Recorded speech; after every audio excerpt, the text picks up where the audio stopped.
السميع العليم من الشيطان الرجيم من همزه ونفخه ونفثه بسم الله الرحمن الرحيم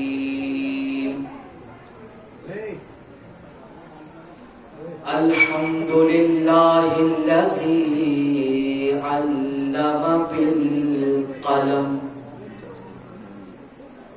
علم الإنسان ما لم يعلم قال الله تعالى في القرآن الكريم اهدنا الصراط المستقيم صدق الله العظيم اللهم صل على محمد وعلى آل محمد كما صليت على إبراهيم وعلى آل إبراهيم إنك حميد مجيد اللهم بارك على محمد وعلى آل محمد كما باركت على إبراهيم وعلى آل إبراهيم إنك حميد مجيد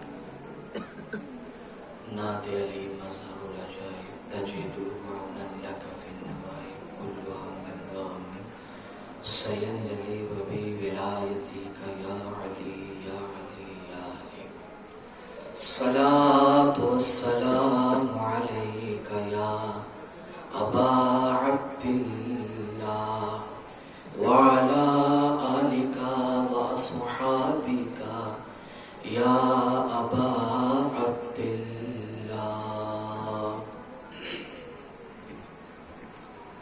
محبت کے ساتھ ادب اور احترام کو ملحوظ رکھتے ہوئے آئیے ہم اور آپ سب مل کر رسول اعظم رحمت عالم صلی اللہ علیہ وآلہ وسلم اور ان کی آل و اولاد پر بآواز بلند صلوات پڑھ لے.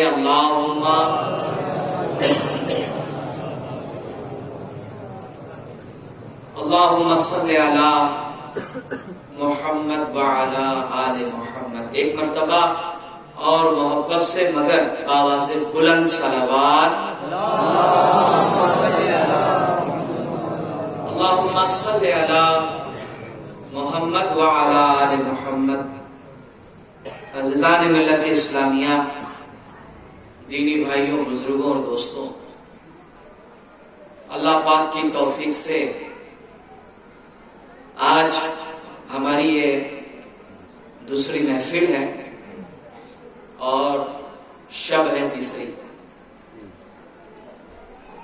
آج بھی اللہ کی توفیق سے میں کچھ باتیں حسب ضرورت جو مجھے لگتا ہے کہ پہنچانا چاہیے میں پہنچا دوں گا انشاءاللہ.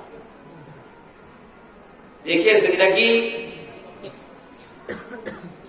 کسی کے ساتھ وفاداری نہیں کرتی، سمجھ رہے آپ؟ جو لوگ زندگی کو اپنا دوست سمجھتے ہیں وہ یہ جان لیں کہ یہ سب سے بڑی دھوکے باز ہے کہ یہ کبھی کسی کا ساتھ نہیں. آئندہ سال آپ صرف میری طرف توجہ رکھیں، بچے ہیں یہاں وہاں دھیرے دھیرے آواز آتی رہے گی، آپ میری طرف توجہ کریے گا بس. میں یہ کہہ رہا تھا کہ آئندہ سال کون رہے گا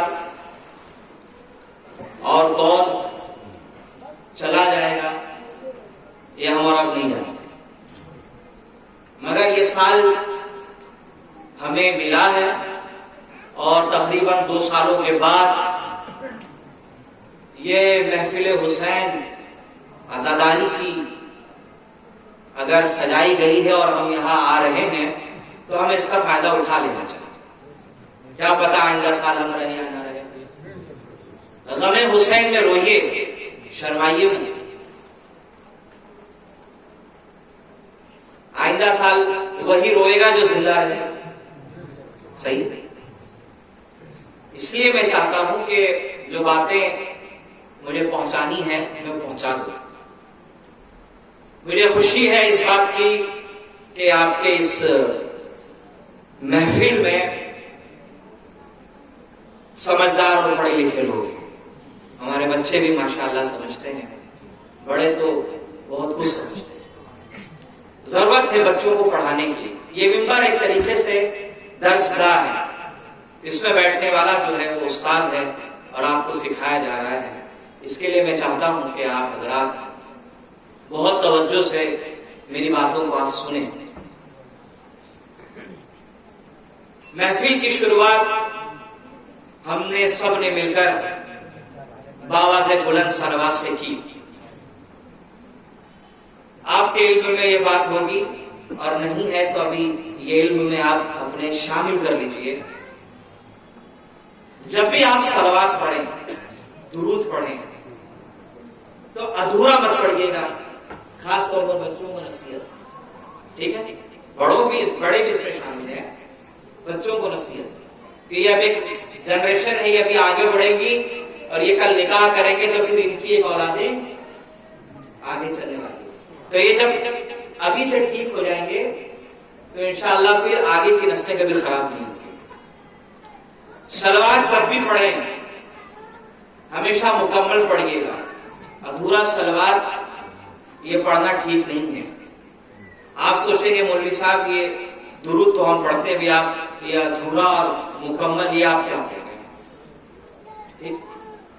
نبی پاک صلی اللہ علیہ وسلم نے امت کو یہ تعلیم دی کہ لا صلاۃ البترا,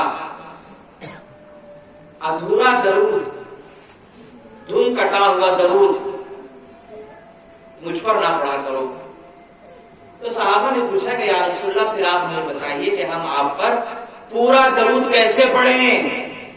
دیکھیے تعلیم دی جا رہی ہے رسول اللہ کے ذریعے اور اس منبر کے ذریعے یہ بات میں آپ تک پہنچا رہا ہوں. اب آپ کی ذمہ داری یہ ہے, ہم سب کی ذمہ داری یہ ہے کہ ہم رسول کائنات کی اس بات کو قبول کریں. ٹھیک ہے, آپ بتائیے کہ مکمل درود کیسے پڑھا جاتا ہے.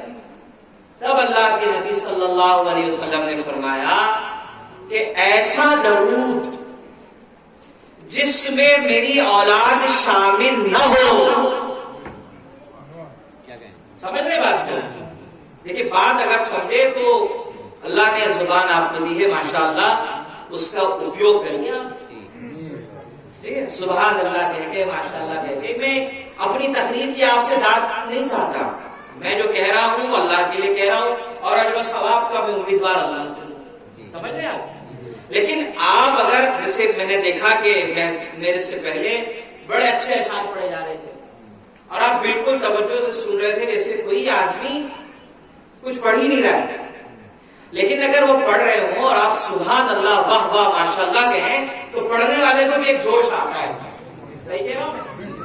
تو پڑھنے والا جو ہے وہ کل آئے گا جب تو اور محنت کر کے نیا اشعار لے کر آئے گا آپ کو سنانے کے لیے. اور بالکل خاموشی کی فضا اگر بنی ہو تو پھر صاحب مزہ نہیں آتا ہے. تو بات اگر سمجھ میں آئے تو کنجوسی مت کریے گا. تو آپ صلی اللہ علیہ وسلم نے کیا فرمایا کہ جس درود میں میری اولاد شامل نہ ہو وہ ادھورا درود ہے, نامکمل ہے, اور ایسا درود مجھ پہ نہ پڑھا کرو. تو ٹھیک ہے یا رسول اللہ آپ سکھائیے کہ کیسے پڑھنا چاہیے. تو اب اللہ کے نبی صلی اللہ علیہ وسلم نے امت کو سکھایا اور آپ نے فرمایا کہ دیکھو اس طرح پڑھو, اللہم صلی علی محمد وعلی آل محمد. سمجھ آئی بات؟ آپ مت گھبرائیے کہ یار یہ درود تو کوئی اور بھی پڑھتے ہیں, کسی اور کی مجلس میں بھی پڑھا جاتا ہے. کوئی بھی پڑھے, جہاں بھی پڑھا جا رہا ہے یہ درود, یہ اہل سنت والجماعت کی حدیث کی معتبر کتابوں میں صحیح حدیث کے ساتھ ثابت ہے کہ صحابہ کو حکم دیا اللہ کے نبی نے کہ ایسا درود پڑھا کرو اللہم صلی علی محمد وعلی آل محمد. سمجھ رہے ہیں آپ؟ تو یہ درود جو ہے چاہیے کہ ہمارے بچے اس مختصر درود کو یاد کر لیں، اور جب بھی کہا جائے کہ درود پڑھیے تو اس طرح بآواز بلند پڑھیں تاکہ اجر و ثواب کے مستحق ہو. اس میں دیکھیے آل شامل ہو گئی، اور اگر آل نہ ہو جیسے لوگ پڑھتے ہیں صلی اللہ علیہ وسلم صلی اللہ علیہ وسلم صلی اللہ علیہ وسلم، اس میں درود تو ہے مگر آل نہیں ہے.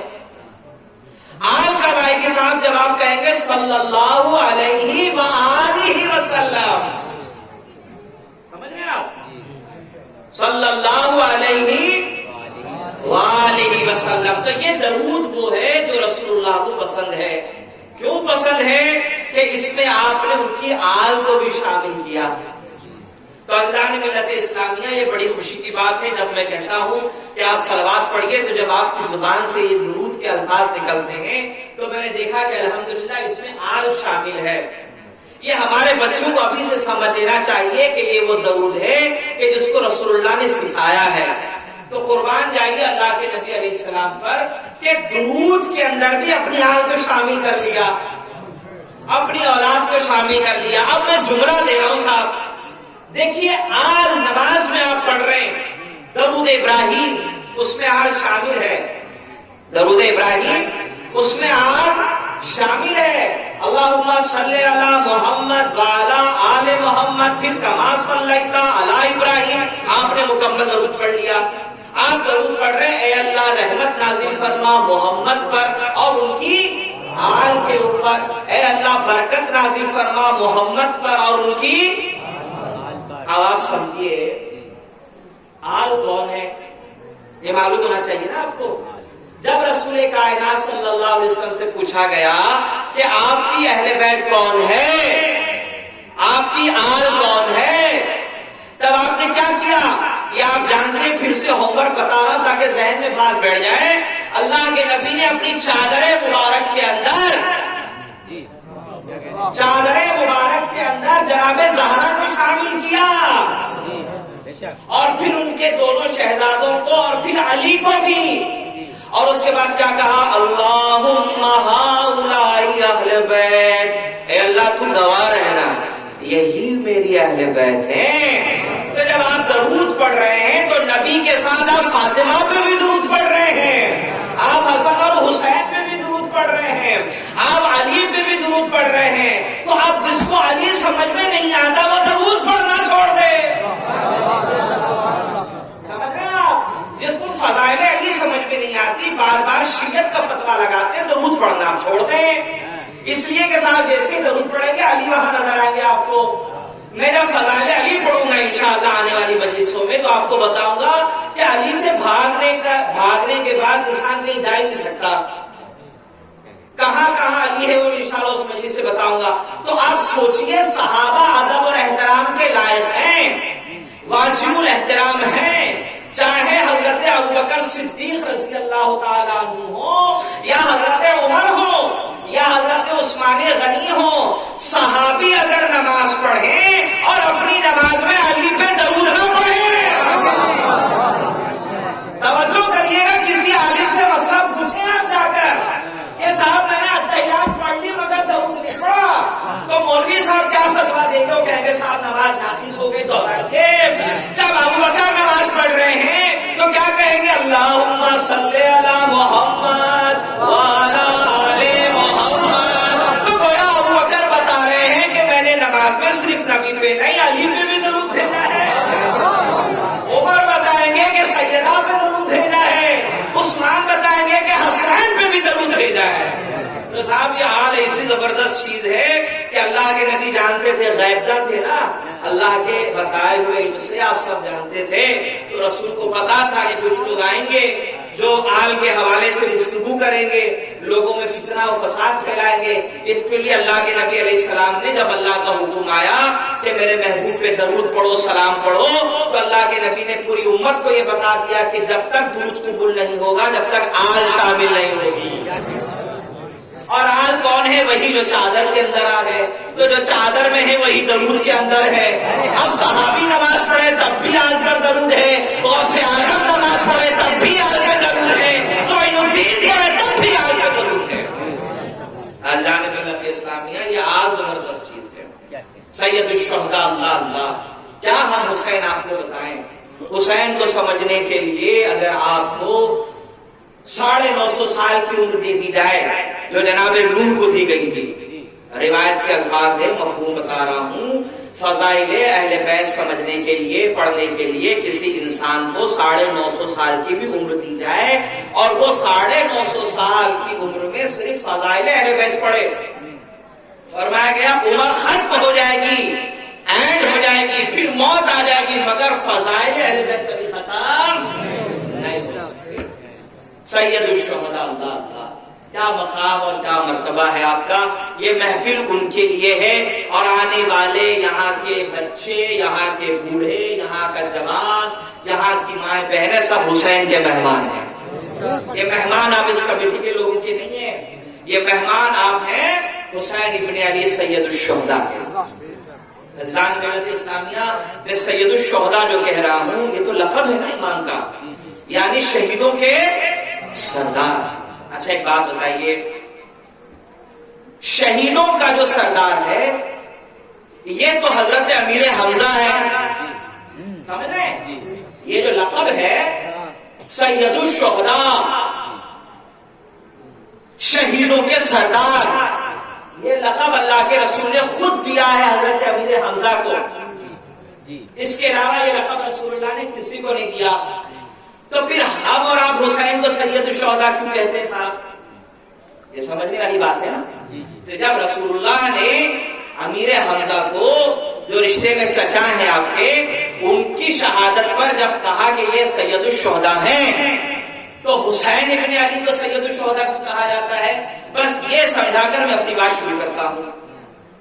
یہ اس لیے سمجھا رہا ہوں تاکہ آپ کے ذہن میں بات بیٹھ جائے کہ کل اگر کوئی ناسبی, کوئی خارجی, کوئی بدتمیز آپ کو کہے کہ صاحب سید الشہداء لقب تو رسول اللہ نے حمزہ کو دیا تھا, آپ اپنے مولویوں کی باتیں سن کے حسین کو بھی سید الشہداء کہتے ہیں, تو کیا آپ اپنے مولویوں کے ذریعے حسین کو بڑھا رہے ہیں؟ تو یہ جواب آپ کو میں دے رہا ہوں کہ دیکھو سید الشہداء کا مطلب ہوتا ہے شہیدوں کا سردار, اور یہ لقب اللہ کے رسول نے امیر حمزہ کو دیا.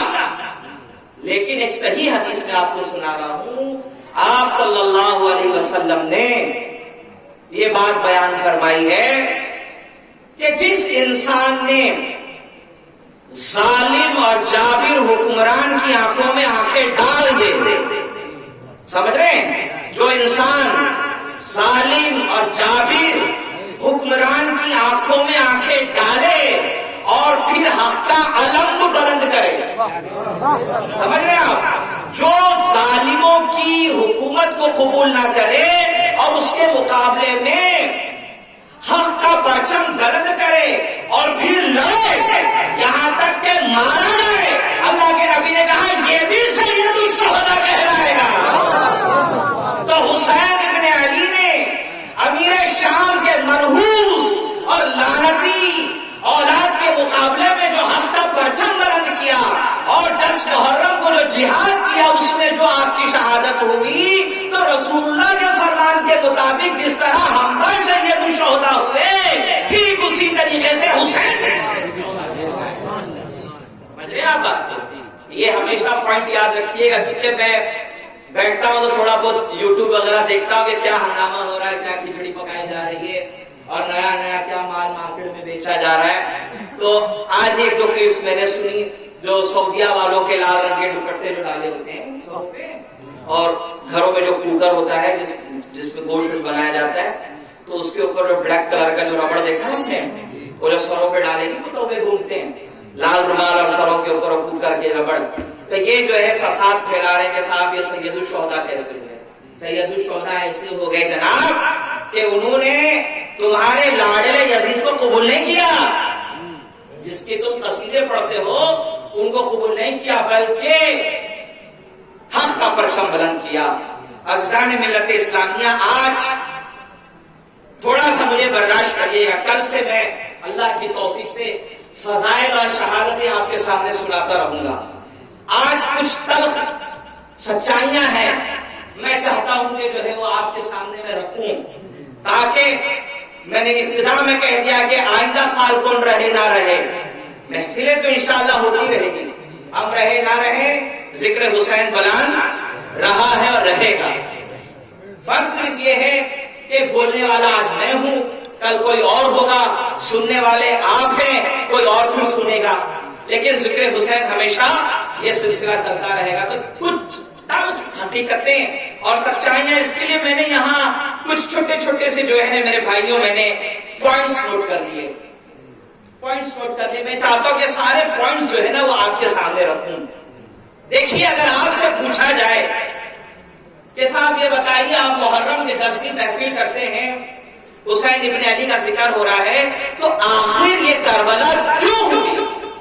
یہ سوال ہے، یہ سوال ہے کہ آخر یہ کربلا کیوں ہوئی؟ تو اس کا جواب آپ کیا دیں گے صاحب؟ ہو سکتا ہے آپ یہ کہیں گے کہ یزید ایسا تھا، ویسا تھا، شرابی تھا، کبابی تھا، نشیڑی تھا، جواری تھا۔ یہ جواب نہیں ہے، یہ جواب نہیں ہے۔ ایک جملوں میں اس کا جواب سیدھا سیدھا یہی بنے گا، اگر کوئی پوچھا جائے کہ کربلا کیوں ہوئی، تو جواب یہ ہے کہ حقدار کو حق نہیں دیا گیا، جو حقدار ہے اس کو حق نہیں دیا گیا، تو حقدار کو حق نہ دینے کی وجہ سے کربلا ہوئی۔ آپ سوچئے کہ اس وقت خلافت کے سب سے پہلے حقدار علی ابن ابو طالب کا لائق بیٹا جب حسین موجود تھا، اس وقت جب خلافت کی کرسی پر بیٹھنے کے لیے، خلیفہ تسلیم کرنے کے لیے جب علی کا لائق اور فرما بردار بیٹا حسین موجود تھا، تو کسی کلیجہ چبانے والے کے پوتے کو حق نہیں ہے، کسی کلیجہ چبانے والے کے پوتے کو یہ حق نہیں پہنچتا کہ وہ ممبر پر آ کر بیٹھ جائے اور امیر شام کے نالائق بیٹے کی اوقات ہے کہ حسین کے مقابلے میں آ جائے۔ سمجھ رہے بات؟ مسئلہ یہ تھا کہ حق حسین کا تھا اور حق ساتھ چھین لیا گیا، اور جب حق چھینا گیا تو کربلا وجود میں آ گئی۔ اگر حقدار کو حق دیا جاتا تو سارے معاملات کبھی نہیں ہوتے۔ کوئی آپ سے پوچھے کہ صاحب کربلا کربلا کربلا اس طرح آپ کرتے رہتے ہیں کیوں ہوئی، تو سیدھی سیدھی بات آپ کر لیجیے صاحب، اس کے اصل جو حقدار تھے وہ حسین ابن علی تھے، مگر برا ہو ملوکیت کا۔ دیکھیے، ایک ہے خلافت، سمجھ رہے ہیں آپ، اس میں برکت ہے، اور ایک ہے صاحب ملوکیت یعنی بادشاہت، سمجھ رہے ہیں آپ، اس میں نحوست ہے۔ خلافت کی زندگی پڑھیے آپ اوپر سے لے کے نیچے تک، اور پرابلم یہ ہے کہ ہمارے بچوں کو مدرسوں میں جب جاتے ہیں، بچے ذرا توجہ سے سنیے گا بیٹا، یہ آپ کے لیے سبق ہے۔ جب بچے تھوڑا پڑھنے لکھنے کے قابل ہوتے ہیں تو مسجد مدرسے کے اندر مولوی حضرات کہتے ہیں کہ بیٹا اسلام کے 4 خلیفہ ہیں۔ کیا کہا جاتا ہے؟ یہی سبق پڑھایا گیا ہے؟ بولیے، سمجھ لی میری بات؟ آپ کو سمجھ لی؟ ہاں، 4 خلیفہ ہیں۔ پہلے خلیفہ حضرت ابوبکر رضی اللہ تعالیٰ عنہ، دوسرے خلیفہ عمر رضی اللہ تعالیٰ عنہ، تیسرے خلیفہ عثمان رضی اللہ تعالیٰ عنہ، چوتھے خلیفہ حضرت علی کا رضی اللہ تعالیٰ عنہ۔ یہ سبق سکھایا گیا، جبکہ حقیقت یہ ہے کہ اسلام کے 4 نہیں 5 خلیفہ ہیں۔ سمجھ رہے ہیں آپ؟ اسلام کے کل کتنے خلیفہ ہیں؟ 5 خلیفہ ہیں، اور 5واں خلیفہ کون ہے؟ جناب زہرا کا لال ہے، جس کو دنیا حسن ابن علی کے نام سے جانتی ہے۔ تو بھائی جناب زہرا کی اس اولاد سے آپ کو کیا تکلیف ہے؟ کیا تکلیف ہے؟ کیا بگاڑا آپ کا حسن نے؟ کیا خلیفہ ماننے کے لیے تیار نہیں؟ سمجھ رہے ہیں آپ؟ اور ایک شرابی اور کبابی ہے کہ جس نے ممبر پر بیٹھ کر اعلان کر دیا کہ بیعت کرو، برا مت مانیے گا ورنہ پھر آپ کہیں گے دیکھو آپ تبرہ کی طرف جا رہے ہیں. تبرہ نہیں، میں سچائی بتا رہا ہوں، سچائی بتا رہا ہوں صاحب. اور جو سمجھدار طبقہ ہے وہ میرا ساتھ دے. دیکھیے جب جب بادشاہت کی کرسی پر، کیونکہ اب خلافت تو رہی نہیں، ختم ہو گئی، بادشاہ شروع ہو گئی، تو جب ایک شرابی کرسی پر بیٹھ گیا اور اس نے اعلان کر دیا کہ بیعت کرو، تو صاحب لوگ دھڑا دھڑ بیعت کرنے لگے صاحب. اس میں بڑے بڑے لوگ تھے جنہوں نے بیعت کی. اگر میری بات سمجھ میں نہیں آتی تو قرآن کے بعد اصحل کتب بعد کتاب اللہ، یعنی بخاری کھولیے، آپ کو پتا چل جائے گا کہ کون کون لوگ تھے جو نیک اور پرہیزگار تو تھے مگر یزید کے ہاتھ پہ بیعت کی بیعت. ایک آدمی نظر آ رہا ہے جو بیعت نہیں کرتا، وہ ہے حسین ابن علی. تو لوگ کہتے صاحب اتنے سارے نیک بزرگوں نے بیعت کر لی، حسین نے کیوں نہ کی. ہم پلٹ کر پوچھتے جب حسین نے نہیں کی تو انہوں نے کیوں کی؟ سمجھنے والا بھائی، ان کی عبادت تقویٰ پرہیزگاری اپنی جگہ، ان کے مقام اور مرتبے اپنی جگہ، مگر جب تو کیا یہ حسین کے برابر ہے؟ یہ حسین کے برابر تو نہیں ہو سکتے. تو جب حسین ابن علی نے بیعت نہیں کی تو انہیں کرنے کی ضرورت کیا تھی؟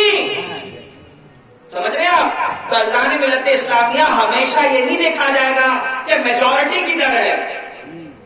حق بولنے والے اور اس پر عمل کرنے والے ہر زمانے میں ہر دور کے اندر ہمیشہ مختصر رہے ہیں. ہمیشہ کبھی کبھار آپ نے نہیں سوچا کہ جب اللہ پاک نے اتنی بڑی جنت بنائی ہے اور حدیثوں میں یہ بات بیان کی گئی ہے کہ صاحب ایسے بڑے بڑے عالیشان محل ہوں گے، ہر ایک محل کے اندر 70,000 دروازے، 70,000 کمرے اور صاحب کھڑکیاں 70,000 اور اتنی حوریں. تو آپ کو نہیں لگتا کہ محل اتنے سارے ہوں گے، اتنا بڑا ہوگا؟ اس کا مطلب یہ کہ جانے والے بڑے مختصر ہوں گے. سمجھ لیجیے گا کہ جانے والے جو ہیں وہ بہت مختصر لوگ ہوں گے جنت کے اندر. پوری تعداد ایسا بھیڑ بھیجی جائے گی کہ چلو. خاص لوگ ہوں گے جن کا توحید پر اشارہ دے رہا ہوں میں بس، اور جو جملے میں کہوں گا اس کی دلیل کی ذمہ داری میری اپنی. جو توحید پر، رسالت پر اور علی کی ولایت پر، توحید پر، رسالت پر اور علی کی ولایت اور امامت پر یقین رکھتا ہے، جنت اس کی ہے. اور جو اس پر یقین نہ رکھے، علی کو ولی نہ مانے، علی اللہ پر شک کرے، جنت ٹھکانہ نہیں ہے اس کا، سیدھا ٹھکانہ دوزخ ہے. سمجھ رہی بات؟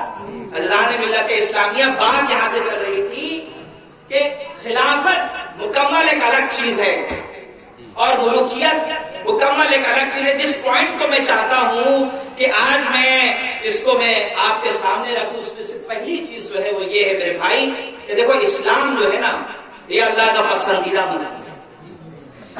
اس کے علاوہ اگر کوئی انسان کوئی اور مذہب لے کر اس دنیا میں پہنچے مرنے کے بعد تو قابل قبول بولو ہوگا نہیں ہوگا. اسلام اور اس اسلام کی دعوت و تبلیغ کے لیے انبیاء بھیجے گئے، یہاں تک کہ رسول اعظم صلی اللہ علیہ وسلم تشریف لائے. 40 سال آپ جانتے ہیں، پڑھ چکے ہیں کہ انہوں نے لوگوں کے درمیان رہ کر اپنے اخلاق کو منوایا، اپنی سیرت رکھی، اور پھر اس کے بعد یہ کہا کہ دیکھو میں اللہ کی جانب سے نبی بنا کر بھیجا گیا. نبی تو آپ پہلے سے تھے، اس پر ہمارا ایمان ہے. خود سرکار فرماتے ہیں کہ جب آدم پیدا بھی نہیں ہوئے اور آدم کے پیدائش سے پہلے اللہ کی بارگاہ میں نبی تھا. تو دیکھو نبی جو ہوتا ہے نا، نبوت وہ ایک اسٹیٹس ہے، مقام ہے، مرتبہ ہے. اور جب آدم پیدا بھی نہیں ہوئے تھے ہمارے رسول اس وقت نبی تھے، اور نبوت ایک مقام اور اسٹیٹس ہے جو علم والوں کو دی جاتی ہے. اللہ تعالیٰ ان پڑھ جاہلوں کو نبی نہیں بناتا. نبی جو ہوگا وہ اللہ کے علم کے نزدیک علم والا ہوگا. تو نبوت ایک مقام ہے، ایک مرتبہ ہے، اور جناب آدم سے پہلے اللہ پاک نے سرور کائنات کو نبوت کے منصب پہ فائز کیا تھا۔ جب اعلان ہوا، اب یہاں سے چلیے گا میرے ساتھ ساتھ، جب اعلان کر دیا آپ نے کہ میں اللہ کی جانب سے بھیجا ہوا رسول ہوں، آخری رسول ہوں، تو لا الہ الا اللہ کی گواہی دو، تم کامیاب ہو جاؤ گے۔ میں محمد ہوں، اللہ کا آخری رسول ہوں۔ تو صاحب سب جانتے ہیں کہ مخالفتیں شروع ہو گئی اور خوب ہنگامہ ہوا، خوب تماشا کیا گیا۔ اللہ رب العالمین نے اپنے محبوب سے کہا کہ اب تم عرب کے جو بڑے بڑے دگج لوگ ہیں، مالدار طبقے کے لوگ ہیں، سرداری کا مقام رکھتے ہیں، ان کو بلاؤ اور اللہ کا دین ان کے سامنے رکھو۔ اب دیکھیے صاحب، اللہ کا دین ان عرب کے بڑے سرداروں تک پہنچانے کے لیے باقاعدہ ایک بہت بڑے اجتماع کی تیاریاں ہو رہی ہے۔ سمجھ رہے آپ؟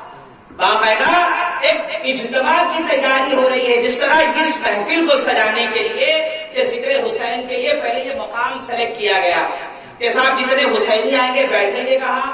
آپ کے آس پاس کے علاقے میں بہت سے میدان ہیں، لیکن وہ سارے چھوڑ کر سلیکٹ کیا گیا کہ یہاں بیٹھیں گے اور یہاں پر محفل ہوگی، حسین کا ذکر ہوگا، ٹھیک ہے؟ تو جب اسلام کی دعوت و تبلیغ کے لیے جگہ کی بات آئی کہ کہاں جگہ دی جائے، کس کے یہاں بلایا جائے، کس کے یہاں بٹھایا جائے، تو صاحب ایک گھر نظر آیا۔ دیکھیے بات سمجھے جو کھل کے ٹائپ کریے گا، ایک گھر نظر آیا اس کا، اور وہ کس کا گھر ہے؟ دنیا جس کو کافر کافر کافر کافر کافر کافر کافر کافر کہتے تھکتی نہیں، سمجھ رہے ہیں آپ؟ ایک گھر نظر آیا صاحب۔ اب اللہ کے رسول علیہ الصلوۃ والسلام نے اس گھر میں محفل اجتماع منعقد کیا۔ وہ گھر کس کا ہے؟ علی کے باپ کا، دنیا جسے ابو طالب کہتی ہے۔ اب میرے سمجھ میں بات یہ نہیں آئی کہ لوگوں کو تو اسلام ہی پہنچانا تھا، ابو طالب عرب کے سردار ہیں، بڑا وصول رکھتے ہیں، اگر یہ پروگرام، یہ بیان، یہ محفل جو رسول اللہ کی انہوں نے اپنے گھر میں منعقد کی تھی، اگر وہ کعبے میں کرتے تو کیا فرق پڑتا؟ کعبے میں اگر یہ محفل منعقد ہو جاتی، آپ کہتے کہ میرے بھتیجے کھڑے ہو جاؤ یہاں اور تقریر کرو کیا کہنا چاہتے ہو، تو لوگ سنتے، لیکن جناب ابو طالب نے صاحب ایسا نہیں کیا، بلکہ قدرت نے انتظام کیا۔ میں یہ نہیں کہوں گا کہ ابو طالب نے کیا، میں کہوں گا قدرت نے انتظام کر دیا کہ نبی اگر نبوت کا اعلان اور اللہ کی توحید بیان کریں گے تو اس کی ابتدا کعبے سے نہیں ہوگی، ابو طالب کے گھر سے ہوگی، کیونکہ دنیا کو پتا چل جائے کہ کعبے میں اگر اجتماع ہوا تو وہاں بت تھے، بت رکھے ہوئے۔ ابو طالب کے گھر میں اگر توحید بیان ہو رہی ہے تو اس کا مطلب یہ ہے کہ ابو طالب کا گھر بتوں سے پاک اور صاف تھا۔ ابو طالب کا گھر بتوں سے پاک اور صاف تھا، کیونکہ صاحب جو بیان ہوا تھا نا اجتماع میں، تو اس میں بتوں کی مذمت تھی، برائیاں بیان کی گئی تھی۔ تو جناب ابو طالب نے یہ محفل منعقد کر کے، قدرت نے ان کے گھر میں یہ محفل منعقد کر کے قدرت نے یہ بتا دیا کہ کم از کم علی کے باپ کو کافر کہنے سے پہلے سوچ لیا کرو کہ کیا اس کے گھر میں بھی بت پرستی ہوا کرتی تھی، کیونکہ ابو طالب جانتے ہیں کہ جب بھتیجا میرا بولے گا تو معبودان باطل کے خلاف ہی بولے گا، سمجھ رہے ہیں آپ؟ جب بھی بولے گا تو اس شرک کی نفی کرے گا، کفر کے خلاف بولے گا۔ تو جناب ابو طالب کے گھر میں صاحب یہ پروگرام ہوا اور زبردست پروگرام ہوا۔ میں یہ کہتا ہوں لوگوں سے، صاحب لوگ کہتے ہیں کہ یار آپ ایمان کی بات مت کرو اور احسان کی بات کرو، اچھی بات ہونا چاہیے، لیکن یہ ہم عوام سے کہتے ہیں نا، پڑھا لکھا جو طبقہ ہے، علم والا طبقہ ہے، کیا ان کو اتنی سی بات سمجھ نہیں آتی؟ کیا اتنی سی بات سمجھ؟ عرب کے سردار ہیں ابو طالب، علی کے بعد عرب کے سردار ایک رسول رکھتے ہیں، اپنا مقام رکھتے ہیں، اور کمال کی بات یہ ہے کہ جب رسول اللہ نے اسلام کی دعوت و تبلیغ شروع کی تو سب سے بڑا جو سپورٹ رہا، جس کو آپ کہتے ہیں کہ پیٹ مضبوط کے لیے کہا کہ کھڑے رہیں آپ، جو ہوگا دیکھا جائے، وہ کون ذات؟ جناب ابو طالب۔ اور اللہ کے نبی علیہ السلام نے جو توحید بیان کی تو صاحب کچھ لوگ کھائے پیے اور کھسک گئے، سمجھ رہے ہیں، اپنے اپنے گھر بھاگے، پھر دوسرے دن بھی بات دعوت ہوئی، تیسرے دن بھی دعوت ہوئی، لگاتار لنگر ہوا، لگاتار جناب ابو طالب اپنے پیسوں کا لنگر کھلا رہے کافروں کو، یاد رکھیے، اور توحید کی بات رسول اللہ کی زبان سے سنا رہے ہیں لوگوں کو۔ تو اذان ملت اسلامیہ آج جو لوگ اس طرح کی باتیں کہتے ہیں ان کو تھوڑا سا شرم آنا چاہیے کہ یار کم از کم علی کے باپ کے احسانوں کو تو دیکھ لو کہ کتنے احسان ہیں۔ سرکار بغداد حضور غوث پاک، چلیے میں یہاں روک کر میں بتاؤں کہ کیا ابو طالب نہیں جانتے تھے کہ بھتیجا میرا نبی ہے؟ بولو، ارے جب ملک شام کا سفر کیا اپنے بھتیجے کو ساتھ لے گئے تھے جب سرور کائنات چھوٹے تھے، اور پورا راستہ رسول اللہ کی برکت دیکھ رہے ہیں آپ، جناب ابو طالب پورا راستہ برکت دیکھ رہے ہیں کہ سخت دھوپ ہے مگر جہاں محمد ہے وہاں سر پر بادل نے سایہ کیا ہوا ہے، سمجھ رہے ہیں آپ، اور جس درخت کے پاس بیٹھتے ہیں وہ سوکھا ہے تو میرا بھتیجا جہاں بیٹھ جائے پھر وہ ہرا بھرا بن جائے۔ تو یہ نشانیاں دیکھ رہے ہیں۔ پھر اس راہب کو یاد کریے جب دیکھا کہ خوبصورت چمکدار چہرے والا بچہ اس درخت کے نیچے بیٹھا ہے تو عرب کے سردار ابو طالب کو بلا کر کہا کہ یہ کون ہے؟ تو ابو طالب نے کہا میرا بھتیجا ہے۔ کہا دیکھو یہ نبی ہیں، دیکھو ہم راہب ہیں، آسمانی کتابوں کے جاننے والے ہیں، یہ کہہ رہا ہوں کہ یہ نبی ہے، ان کی حفاظت کرنا اس لیے کہ قوم ان کی دشمن بن جائے گی۔ تو یہ سارے جو سگنل تھے پہلے ابو طالب تک پہنچ گئے۔ ابو طالب جانتے تھے کہ یہ کوئی معمولی بچہ نہیں ہے، اسی لیے یاد کریے گا جب مکے میں بارش نہیں ہوئی، میں بخاری سنا رہا ہوں آپ کو، کسی شیعہ کی کتاب سے نہیں، سمجھ رہے ہیں آپ، کل کے دن کو یہ نہ کہ صاحب تو شیعوں کی تقریب میں نہ صاحب، یہ بخاری میں ہے۔ یاد کریے جب بارش نہیں ہوئی تب لوگوں نے جا کر عرب کے سردار ابو طالب سے کیا کہا تھا کہ چلیے آپ ہمارے ساتھ، برسات بالکل نہیں ہو رہی ہے، آپ دعا کر دیں اللہ تعالیٰ رمجھم برسا دے گا، لوگوں کا بیڑا پار ہو جائے گا، پانی کی تو ضرورت ہے۔ جب یہ بات سنی تو جناب ابو طالب اپنے گھر سے نکلے۔ امام بخاری فرماتے، اہل سنت کی کتاب میں ہے کہ امام بخاری فرماتے کہ ابو طالب اکیلے نہیں نکلے، سمجھ رہے ہیں آپ، ساتھ میں ایک بچے کو لے کر نکلے، ایک بچے کو لے کر نکلے، اور وہ نقشہ کھینچ رہے ہیں کہ وہ اتنا حسین اور خوبصورت تھا اور زلفیں ایسی تھی، چہرہ ایسا چمکیلا تھا، مانو ایسا لگتا تھا جیسے کالی بدلیوں کے درمیان کوئی چاند نکل کے باہر آیا ہوا ہے۔ اب اس بچے کو لے کر دیکھیے، میں بخاری سنا رہا ہوں پھر سمجھا دوں آپ کو، اور ابو طالب کا عقیدہ پھر بات آگے بڑھا دوں گا میں۔ جناب ابو طالب حرم میں داخل ہوئے، حرم میں داخل ہونے کے بعد اپنے بھتیجے کو یعنی رسول کائنات کو کیا کیا؟ صرف کہا کہ بھتیجے یہ حرم کی دیوار ہے، بس ٹیکا لگاؤ اور بیٹھ جاؤ، ہاں ٹیکا لگاؤ اب بیٹھ جاؤ۔ صاحب رسول اللہ بچپنے کی حالت میں ہے اور جناب نے رسول کائنات نے کعبے کی دیوار کو اپنی پشت لگائی اور بیٹھ گئے۔ اب اس کے بعد کیا ہوا؟ بخاری کہتی ہے کہ لوگوں نے پھر ابو طالب کو دیکھا، ابو طالب کی نظر آسمان پر ہاتھ اٹھے ہوئے ہیں، اور ابو طالب کہتے ہیں کہ الہی اس توجہ کریے گا، الہی اس حسین خوبصورت گورے مکھڑے والے کے صدقے میں، اس حسین خوبصورت گورے مکھڑے والے کے صدقے میں، برکت میں تو آسمانوں سے بارش نازل فرما۔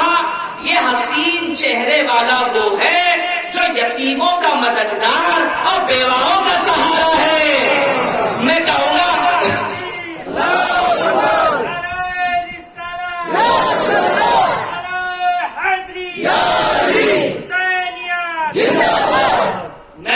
جناب ابو طالب کہ آپ کو بھی علم غیب حاصل ہو گیا، آپ نے کیسے پتا لگا لیا کہ جب بڑا ہوگا تو یتیموں کا مددگار بنے گا؟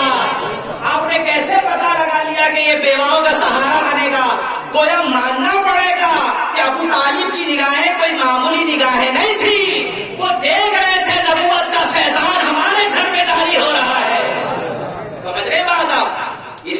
میرے عزیزوں زبان کھولنے سے پہلے سوچ لو، سرکار غوث اعظم کے رشتے میں جناب ابو طالب دادا لگے. سمجھ رہے ہیں آپ؟ قادری کہلانا، فخر کرنا بہت اچھی بات ہے، لیکن یاد رکھو غوث اعظم کے رشتے میں یہ حسن کے بیٹے ہیں نا. غوث اعظم دستگیر رحمت اللہ تعالی علیہ، حسن کس کا بیٹا ہے؟ علی کا. علی کس کے بیٹے؟ ابو طالب کے. تو رشتے میں ابو طالب جناب غوث اعظم کے دادے پردادے لگے. تو آپ سوچئے کہ غوث اعظم کا کمال اور مرتبہ یہ ہے، آپ نے بغداد کی سرزمین پر یہ اعلان کیا کہ میرا کوئی بھی مرید دنیا کے کسی بھی کونے میں ہو، اگر میرے سلسلے میں داخل ہو گیا یعنی قادری بن گیا، تو غوث اعظم اس کی گارنٹی لے رہے ہیں کہ جب وہ دنیا سے جائے گا تو توبہ کر کے جائے گا، دنیا سے جائے گا تو ایمان کے ساتھ جائے گا. میں کہتا ہوں پوتا ہو کر اتنی بڑی گارنٹی، پوتا ہو کر اتنی بڑی گارنٹی آپ دے رہے ہیں، تو جس رسول کو پالا پوسا ہے ابو طالب نے، جس رسول کو نبوت کو پالا ہے ابو طالب نے، اب اتنی آسانی سے کیسے کہہ دیتے کہ صاحب نبی نے پالا ہے اور نبی کو پال کر دیا ہے اور دنیا سے جا رہے تو کفر کی حالت میں جا رہے ہیں. اور یہاں پوتا بغداد کی سرزمین پر کہہ رہا ہے کہ صرف قادری بن جاؤ، پھر تم انڈیا میں رہو، پاکستان میں رہو، بنگلہ دیش میں رہو، ساؤتھ افریقہ میں رہو، کہیں بھی رہو، اگر قادری ہو تو یاد رکھنا بغیر توبہ کے دنیا سے نہیں جاؤ گے. میرا یہ ایمان ہے کہ جب غوث اعظم ابو طالب کا پوتا ہو کر اتنا بڑا اعلان کر رہا ہے تو یہ فیض بولتا ہے. تو یاد رکھو جس ابو طالب نے رسول اللہ کو پالا ہے وہ ابو طالب دنیا سے جب گیا، ہمارا ایمان ہے کہ ایمان کرے. ایسا کریے اس مسئلے پہ یار، کیا ضرورت ہے آپ کو ان سب چیزوں پر بحث کریں؟ اس کو ماننا ہے مانیے، جس کو نہیں ماننا ہے بولو نہیں ماننا. ارے بھائی سرکار بغداد خود فرما رہے ہیں، یہ جو میرا مدرسہ ہے بغداد میں، دیکھیے یہ ساری بڑی کتابوں میں لکھا ہے غوث اعظم کی سیرت پر. فرماتے ہیں کہ میرے مدرسے کے پاس جو گھاس پھوس یا سبزی ترکاریاں کھیتی ہوتی تھی، جیسے آج ہمارے یہاں کھیتی ہوتی ہے، تو غوث اعظم نے کہا کہ اگر کوئی بندہ، کوئی میرا مرید یا کوئی عام انسان بھی اگر میری کھیتی میں اگنے والی سبزیاں میں سے کچھ حصہ بھی اگر وہ کھا لے، کون کہہ رہے ہیں؟ غوث اعظم. تو فرماتے دنیا سے جب جائے گا تو ایمان کے ساتھ جائے گا. تو 16 سال جس ابو طالب نے رسول کو روٹیاں بنا بنا کے کھلائی ہو، 16 سال معمولی بات نہیں ہے بھائی. جس ابو طالب نے 16 سال رسول اللہ کو روٹیاں بنا کے کھلائی، اتنی آسانی سے دنیا سے کفر سے چلے جائیں گے؟ اللہ نے ملت اسلامیہ یہ صرف علی کی دشمنی اور بغض ہے کہ جب دیکھا کہ خیبر میں، جب دیکھا کہ بدر میں، جب دیکھا کہ احد میں باپ دادا کو کاٹ کاٹ کے مارا علی نے، تو باپ دادا کو کاٹ کاٹ کے مار دیا علی نے، تو ہم اس کے بات کو کیوں چھوڑے؟ تو صاحب دشمنی نبھائی جا رہی ہے آج بھی. سمجھنے بات آپ کو تاجدان ملت اسلامیہ یہ فتنہ ناسبیت ہے کہ جہاں فضائل علی ہو، فضائل اہل بیت ہو، کچھ نہ کچھ ایسا چٹکلا مارکیٹ میں دے دیا کہ صاحب آپ بحث کرتے رہیے، الجھتے رہیے. حالانکہ یقین جانے جب یوم آخرت ہوگا، اللہ کا انصاف ہوگا اور اللہ کا فرمان عالی شان ہے کہ اللہ تعالیٰ کسی پہ ظلم نہیں کرے گا. تو جب وہاں شان ابو طالب لوگ دیکھیں گے، سمجھ رہے ہیں آپ کہ رسول اللہ کو خدمت کرنے کے صلہ میں کیا انعام سے اللہ پاک وہاں نوازے گا، تو جب لوگ دیکھیں گے تو شاید وہ افسوس کریں گے یار ساری زندگی کافر کافر بولتے رہے. لیکن آج اللہ کی شان دیکھیں کہ اللہ پاک نے جناب ابو طالب کو کہاں سے کہاں مقام دیا. خیر یہ میرا موضوع نہیں تھا، بس ضمناً بات آ گئی تو ایک پوائنٹ میں نے آپ کے سامنے رکھ دیا. عزیزان ملت اسلامیہ، اب میں جو آپ کو اس پوائنٹ کی طرف لے جا رہا ہوں وہ یہ ہے کہ دیکھیے اسلام اپنی بڑی تیزی کے ساتھ ترقی کر رہا ہے، لوگ جوخ در جوخ اسلام میں آ رہے ہیں. بسم اللہ الرحمن الرحیم. اذا جاء نصر اللہ والفتح ورأیت الناس یدخلون فی دین اللہ افواجا. اے محبوب، جب آپ دیکھ رہے ہیں کہ لوگ کثیر تعداد میں فیملی کے ساتھ، قبیلے کے ساتھ اسلام میں داخل ہو رہے ہیں، تو پتا چلا کہ اسلام ترقی کرنے لگا بڑی تیزی کے ساتھ. تو وہ لوگ بھی اسلام میں آ گئے جن کے دل میں اسلام بولو نہیں تھا, صرف زبان پر اسلام تھا. اور رسول ہم سے زیادہ ان کو جانتے ہیں کہ یہ جو نمازیں پڑھنے میرے پیچھے بھاگ بھاگ کر آ رہے ہیں, سمجھ رہے آپ, اور یہ جو مسلمانوں کے بیچ میں اٹھتے بیٹھتے ہیں, یہ اصل میں مومن نہیں ہے. تو ان کے دلوں میں چھپے ہوئے نفاق کو رسول جانتے تھے.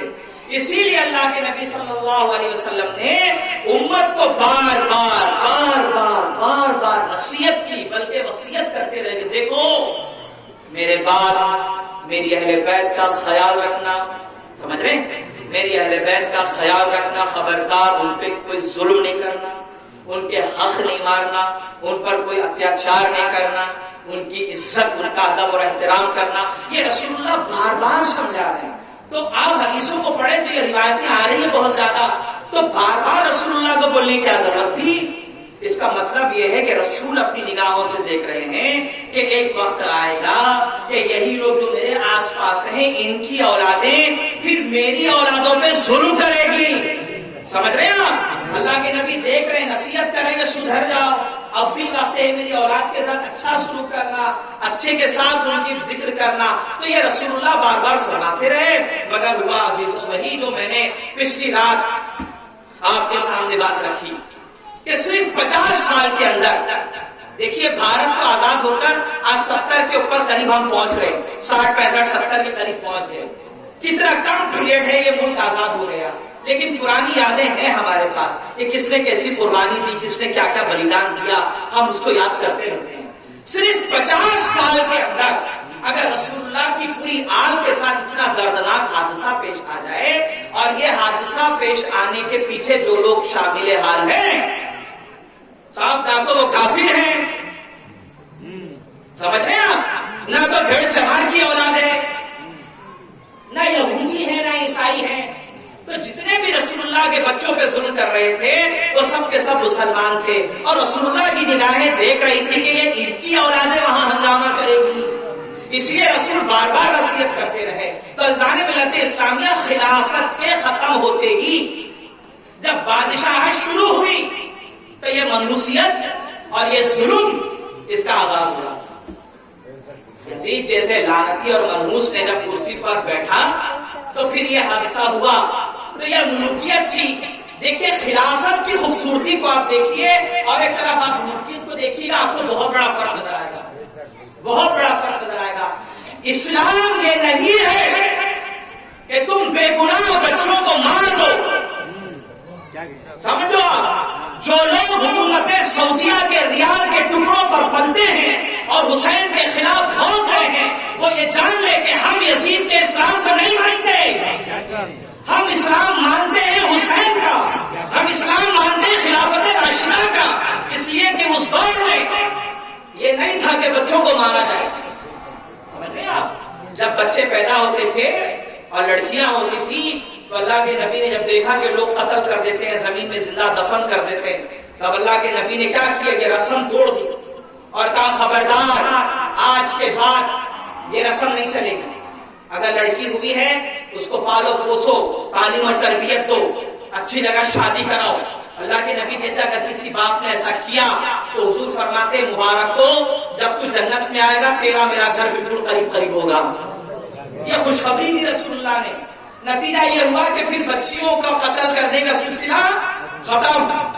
یہ خلافت, یہ رسول اللہ کا مقام اور مرتبہ ان کے زمانے کی بات. پھر خلافت پہلی, دوسری, تیسری اور چوتھی اور پانچویں میں آئی ہے.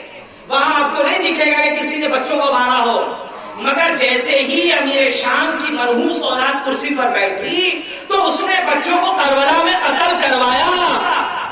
سمجھ رہے ہیں آپ, یہ ملوکیت ہے, یہ ملوکیت ہے, خلافت نہیں. اور آج اسی ملوکیت کو حق پر ثابت کرنے کے لیے صاحب ایڑی چوٹی کا زور لگا رہے ہیں. باقاعدہ مدرسے بنائے جا رہے ہیں, باقاعدہ مبلغین کو تیار کیا جا رہا ہے اور گاؤں کھیڑوں میں بھیجا جاتا ہے کہ آپ کو یہ بتانا ہے کہ یزید حق پر تھا اور والدہ حسین غلطی پر تھے. میں نے پچھلی رات بھی کہا کہ یہ اپنے ان ناپاک ارادوں میں کبھی کامیاب نہیں ہوئے. کیوں؟ اس لیے کہ زمین پر جب تک علی کے چاہنے والے ہیں, جب تک زمین پر یا حسین کہنے والوں کی صدائیں بلند ہوتی رہے گی، یہ ارمان ان کے ارمان ہی رہیں گے۔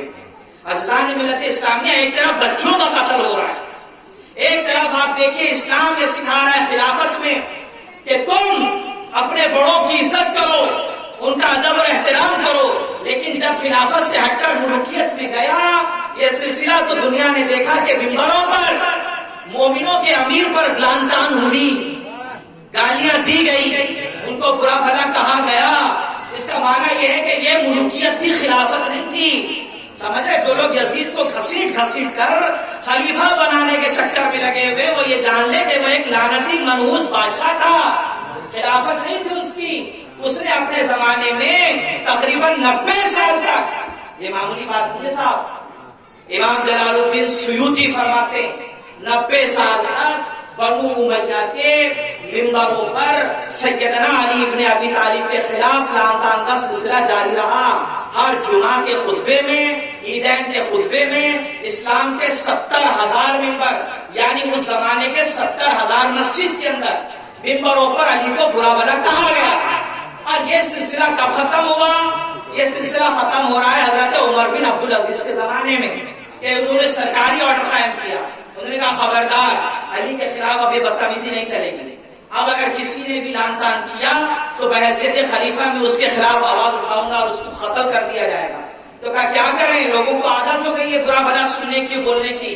تو کہا ایک کام کرو، آج کے بعد جمعہ کا خطبہ ہوگا، عید کا خطبہ ہوگا، تو خطبے میں یہ داخل کرو، ان اللہ یأمر بالعدل والإحسان وإیتاء ذی القربى۔ یہ قرآن کی آیتیں جو آپ ہر جمعہ میں سنتے ہیں، اور یہ سن کر آپ جمعہ کی نماز کی تیاری کے لیے کھڑے ہوتے ہیں، باقاعدہ یہ آیت قانونی طور پر داخل کی گئی کہ خبردار، اللہ فرما رہا ہے کہ ایمان والو عدل سے کام لو، عدل سے۔ اس کا معنی یہ ہے کہ مومنوں کے امیر کو برا نہ کرو، عدل سے کام لو۔ اس وقت سے لے کر آج تک الحمدللہ ممبروں سے امیر المومنین کی شان گھٹانا بند ہوئی، اور ان اللہ یأمر بالعدل والإحسان کے نعرے بلند ہو رہے ہیں۔ تو یہ خلافت کے منحوس سائے تھے کہ جہاں امیر المومنین کو کیا کہا گیا؟ برا بھلا کہا گیا۔ عزیزان ملت اسلامیہ، خلافت، اب بات آگے بڑھا رہا ہوں، ذرا توجہ کریے گا۔ خلافت میں یہ چیز شامل تھی کہ جس کے اندر جان ہے، چاہے وہ انسان ہو، چرندہ ہو، پرندہ ہو، اس کو کھلاؤ، اس کو پلاؤ۔ مذہب مت دیکھو، مذہب مت دیکھو، مسلک مت دیکھو، کھلاؤ پلاؤ۔ بھوکوں کو کھلانا اجر ہے، پیاسوں کو پلانا ثواب ہے۔ یہ خلافت کے ایک حسین منظر میں رسول اللہ کی تعلیمات عام ہوتی رہی، مگر جب منحوس آیا تو اس نے کیا کیا؟ دنیا کو معلوم ہے کہ اس نے آل رسول کے اوپر کھانا پانی بند کر دیا، یا نہیں کیا؟ بتائیے، اس نے پانی بند کیا۔ اگر میں ایک پوری لسٹ نکالوں تو آپ کو پتا چل جائے گا کہ اس نے کیسے کیسے کارنامے کیے، مگر افسوس کہ آج اس کو لوگ ہیرو بنا کر پیش کر رہے ہیں۔ ہمارے بچے یہ جان لیں، خوب غور و فکر سے میری مائیں بہنیں یہ سن لیں کہ ان کی زندگی کا آئیڈیل ہمیشہ حسین اور ان کی اولاد ہونی چاہیے۔ ان کی زندگی میں ہمیشہ حسین اور ان کی اولادوں کا ذکر ہونا چاہیے، نہ کہ ان کا جنہوں نے حسین کے قتل میں شرکت کی یا کسی طریقے سے مدد کی۔ عزیزان ملت اسلامیہ، چاہے وہ کوئی بھی ہو، ان سے ہمارا کوئی تعلق نہیں ہے۔ ہم ان ممبروں سے، اہل سنت کے ممبروں سے قاتلان حسین پر کل بھی لعنت بھیجتے تھے، آج بھی لعنت بھیجتے ہیں، اور میرے ساتھ سارا مجمع کہے دشمنان اہل بیت پر لعنت بے شمار، دشمنان اہل بیت پر لعنت بے شمار۔ یاد رکھیے گا، ہم دشمن اہل بیت کو پسند نہیں کرتے۔ پہلے اہل سنت کو سمجھیے، پھر جا کر اہل سنت پر بات کریے۔ تھوڑا تھوڑا پڑھ کر یا کچھ بیچارے ظاہرین کو سن کر ایک دم ٹوٹ مت پڑ جائیے گا، ورنہ ایسا نہ ہو کہ سچائی اور حقیقت بھی آپ سے چھپا لی جائے۔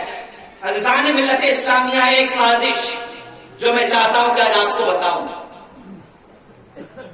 مجھے افسوس ہوتا ہے، دیکھو ہم ممبر پر بیٹھنے سے پہلے آج کیا بولنا ہے، کیا پڑھنا ہے، اس کو پڑھتے ہیں، ہوم ورک کرتے ہیں، اور پھر آ کر بولتے ہیں۔ ہم پر کوئی الہام تو نہیں ہوتا، ہم اللہ والے تو ہے نہیں کہ بھائی ہمارے دلوں میں بات ڈالی جاتی ہے اور کہا جاتا ہے کہ آج یہ بولو، آج یہ بولو۔ پڑھنا پڑتا ہے، کم سے کم 8-10 کتابیں پڑھی جاتی ہے، 3-4 بڑوں کی تحریریں پڑھی جاتی ہے، پھر اس میں سے مواد نکالا جاتا ہے، پھر اپنے جملے ڈالے جاتے ہیں، کون سی بات بولنی ہے، کب بولنی ہے، ایک سارا سیٹ اپ کیا جاتا ہے۔ اور جب اس کے لیے ہم محنت کرتے ہیں تو ایک چیز ہمیں ہر جگہ ملی جو غلط تھی، آج میں ممبر سے کہہ رہا ہوں، سن لیں آپ۔ اور یہ غلطی ہماری جماعت کے بڑے بڑوں نے کی۔ دیکھیے میں سچ بول رہا ہوں، یہاں سے ہماری اپنی جماعت کے بڑوں نے غلطی کی، اللہ ان کی غلطیاں معاف کرے۔ ہمارا ان کے ساتھ اچھا گمان ہے، اس کے زن ہے کہ شاید مطالعہ کمزور ہوگا یا برابر بات نہیں پہنچی ہوگی، اس لیے انہوں نے لکھ دیا۔ وہ کیا لکھا آپ نے تقریر میں سنا ہوگا اور کتابوں میں پڑھا ہوگا، ایک بار سن لیجئے۔ یہ تاریخ کا اتنا بڑا جھوٹ ہے، اتنا بڑا جھوٹ ہے، جو حسین ابن علی کے نام پر ہر سال محرم کی مجلسوں میں بولا جاتا ہے، ہر سال۔ وہ جھوٹ کیا ہے؟ وہ جھوٹ یہ ہے کہ صاحب جب حسین اپنے آل و اولاد کے ساتھ کربلا میں آئے تو حسین ابن علی کو ظالموں نے گھیر لیا۔ تو جب حسین نے دیکھا کہ 10,000 20,000 30,000 40,000 کا لشکر اب صاحب روز پہ روز بڑھتا چلا جا رہا ہے، تو حسین ابن علی نے عین جہاد کے موقع پر، یہ جھوٹ ہے جو بولا جاتا ہے اس کو سنیے، عین جہاد کے موقع پر یہ بات کہی، 3 شرطیں ہیں میری 3 شرطیں۔ پہلی شرط یہ کہ مجھے یزید کے پاس لے کر چلو، میں اپنا ہاتھ دے دوں گا، یزید کے ساتھ میرے معاملات ہیں، میں اس کو ڈیل کر دوں گا، یہ پہلی بات۔ دوسری بات یہ لکھی گئی اور بولی گئی کہ اگر یہ نہیں مانتے ہو تو پھر ایک کام کرو، مجھے دوبارہ مکہ اور مدینہ کی طرف چلے جانے دو، میں اپنی آل اولاد کے ساتھ چلے جاؤں گا۔ اور تیسری شرط حسین نے یہ رکھی کہ اگر یہ بھی نہیں مانتے تو کم سے کم مسلمان جو ملک ہے ان کے بارڈر پہ مجھے بھیج دو، میں وہاں جا کر اپنے بیوی بچوں کے ساتھ زندگی گزاروں گا۔ سمجھ رہے ہیں آپ یہ کتنا بڑا جھوٹ تھا، یہ کتنا بڑا فراڈ تھا جو مسلمانوں کو دیا گیا اور دیا جا رہا ہے۔ گویا ایک طرف آپ تقریر کر رہے ہیں اور کروا رہے ہیں ان مولویہ حضرات سے جو جلسے میں آنے سے پہلے رنگ برنگی کپڑے پہنتے، صاحب ماشاءاللہ جھبے کپے دستار لال پیلے پہن کے آئے ہیں، چیخ کی تقریر ہو رہی ہے، اور وہ تقریر میں کہہ رہا ہے کہ شراب حرام تھی، یزید نے حلال کر دی، زنا حرام تھا، یزید نے حلال کر دیا، یزید ایسا تھا یزید افضل تھا، یہ تھا، اس نے اسلام برباد کر دیا، صاحب یہ ہو گیا وہ ہو گیا یہ ہو گیا۔ اور لوگ کہہ رہے ہیں ہاں صاحب صحیح کہہ رہے ہیں آپ۔ اور اچانک جناب حسین آئے اور میدان میں اترے اور پھر یہ کہتے کہ دیکھو 3 شرطیں رکھ دی، تو گویا آپ حسین کو ڈرپوک ثابت کرنا چاہتے ہیں۔ آپ حسین کے بارے میں یہ کہنا چاہتے ہیں کہ حسین یزید کا لشکر دیکھ کے ڈر گئے۔ ہم کہتے ہیں صاحب حسین کسی مولوی کی اولاد کا نام نہیں، اس کا بیٹا ہے جس نے خیبر کا قلعہ اٹھا دیا تھا۔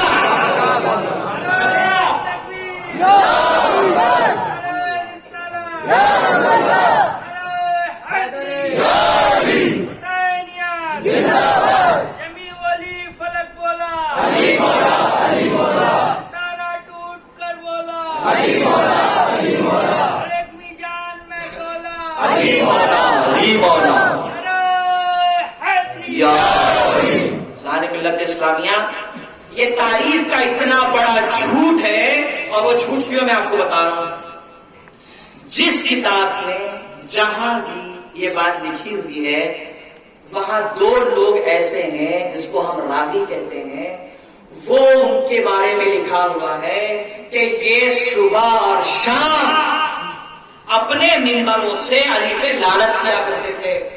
سمجھ رہے آپ؟ یہ واقعہ جن لوگوں نے بیان کیا ان راویوں کا حال یہ ہے کہ وہ صبح و شام علی پہ لعنت کیا کرتے تھے۔ اس میں ایک ایسا مکار تھا کہ جو صبح فجر کے بعد 70 مرتبہ اور شام کو مغرب کے بعد 70 مرتبہ لعنت بھیجا کرتا تھا علی کے اوپر۔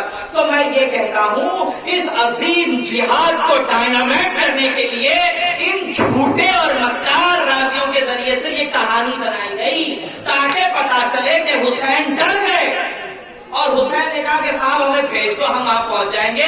یہ تاریخ کا اتنا بڑا جھوٹ ہے۔ افسوس کی بات یہ ہے کہ یہ ہماری کتابوں میں لکھا گیا اور ہمارے بڑوں نے بھی لکھا۔ اگر کہیں آپ یہ سنیں کسی عالم کی زبان سے تو ان سے صرف اتنا کہنا کہ حضور والا آپ کی عزت ادب احترام سب کچھ اپنی جگہ پر ٹھیک ہے، لیکن حسین سے بڑھ کر نہیں، حسین سے بڑھ کر نہیں۔ آپ کا یہ واقعہ بتا رہا ہے کہ حسین جہاد سے بھاگنے کی بات کر رہے ہیں، لوٹنے کی بات کر رہے ہیں، اور حسین کمزور نہیں ہے، حسین بہادر باپ کے بیٹے ہیں۔ ایک نظر کھولیے اور دیکھیے کہ جو واقعہ بیان کیا جاتا ہے اس کو بیان کرنے والا کون ہے؟ تو چوری پکڑی جائے گی، یہ بات وہ بیان کر رہے ہیں جو صبح شام علی پہ لعنت بھیجا کرتے ہیں۔ تو جو لوگ لعنتیں بھیجیں کیا وہ اس لائق ہے کہ ان کی باتیں مانی جائیں؟ ذہن ملت اسلامیہ ذرا سی بے ادبی بھی اگر کوئی کر لے ہم اس کو تسلیم نہیں کرتے، نہیں کریں گے اس کو۔ تو یہ تو پورا جہاد جو حسین ابن علی کرنے جا رہے ہیں اس کو ڈائنامائٹ کرنے کے لیے کہانی گڑھی گئی اور امت میں عام کی گئی۔ ذہن ملت اسلامیہ جب ملوکیت کی کرسی پر بیٹھ کر، اب آ رہا ہوں میں حقیقت کی طرف، خطوں کا سلسلہ جب شروع ہوا، بیعت کا سلسلہ، تو حسین ابن علی کے بارے میں نے کہا کہ پچھلی رات مسائل میں نے کہا کہ انہوں نے سفر اختیار کیا 28 رجب کا۔ آپ ایمانداری سے بتائیے، آپ ہمارے بچے سنیں، یہ پوائنٹ اور نقطہ لے کر جائیں۔ کوئی علامہ صاحب مولوی صاحب جب آپ کو سنائیں تو ان سے بڑے ادب سے پوچھیے گا، سوال جو آج میں دے رہا ہوں ان سے کہنا حضور 27 رجب یا 28 رجب حسین ابن علی مدینہ چھوڑ دیے، ٹھیک ہے، اور مکہ چلے آئے، اور مکے میں 8 ذی الحج کو، 8 ذی الحج کو انہوں نے پھر یہاں سے کربلا کا سفر کیا، سمجھ رہے آپ؟ 8 ذی الحج کو جب آپ مدینے سے نکلے مکہ آ گئے، اور مکے میں 8 ذی الحج کو جب آپ نے سفر شروع کیا تو شروع کب سفر کیا تھا مدینے سے؟ بولیے، رجب کی 27 تاریخ کو۔ رجب، شعبان، رمضان، شوال، ذوالقعدہ اور ذی الحج کی 2-4 تاریخیں، اور یہ 5 مہینے حسین کیا کر رہے ہیں؟ سمجھ رہے ہیں آپ؟ یہ 5 مہینے حسین مکے میں کیا کر رہے تھے؟ یہ وہ تاریخ کی سچائی اور حقیقت ہے کہ جب کوئی حسین کے یہ 5 مہینے پڑھ لے تو پتا چل جائے گا کہ حسین نے اس جہاد میں شامل ہونے کے لیے کیسے کیسے لوگوں کو خط لکھا، ان کو دعوت دی، مگر دعوت قبول نہیں کی گئی۔ سمجھیں؟ دعوت قبول نہیں کی گئی، اپنے پیروں کو پیچھے ہٹاتے رہے مسلمان۔ اور جب مکے میں حج کا سیزن شروع ہوا، ذی الحج کی 1 تاریخ، پوری دنیا سے اس وقت مسلمان لبیک اللہم لبیک لبیک لا شریک لک لبیک ان الحمد والنعمت لک والملک لا شریک لک۔ یہ تلبیہ پڑھتے پڑھتے پڑھتے جب مکے میں سارے مسلمان جمع ہو رہے تھے تو دنیا نے دیکھا کہ رسول اللہ کا شہزادہ حسین ابن علی عمرہ کر کے حج کا احرام انہوں نے کھول دیا، عمرہ کر کے حج کا احرام کھول دیا، جبکہ شریعت کا حکم یہ ہے کہ حج کا احرام 8 ذی الحج کو باندھا جائے گا۔ اب اگر کسی نے احرام کھولا تو اس کو دنڈ دینا ہوگا، اس کو قربانی دینی ہوگی، سزا کے طور پر اس کو فدیہ کچھ نہ کچھ دینا ہوگا، مگر دنیا دیکھ رہی ہے کہ حسین صاحب شریعت کے گھر میں پیدا ہوئے ہیں، اور حسین جانتے ہیں کہ 8 تاریخ کو احرام کھولا نہیں باندھا جاتا ہے۔ مسلمان لبیک لبیک کہہ کے مکہ آ رہے ہیں، حسین نے یہاں احرام کھول دیا اور اپنے ساتھیوں سے کہا کہ چلو منزل اخیر کی طرف روانہ ہونا ہے۔ دنیا دیکھ رہی ہے صاحب، حسین نے حج نہیں کرتے، حسین نے احرام کھول دیا، مگر مجال ہے کہ کسی نے پوچھا ہو کہ اے ابن رسول اللہ اب تو حج کے دن ہیں، آپ حج چھوڑ کے کہاں جا رہے ہیں؟ حسین نے احرام کھول کر پوری دنیا انسانیت کو کعبے میں طواف کرنے والے ہر انسان کو بتا دیا کہ لبیک کہنا عبادت ہے، درود پڑھنا عبادت ہے، نماز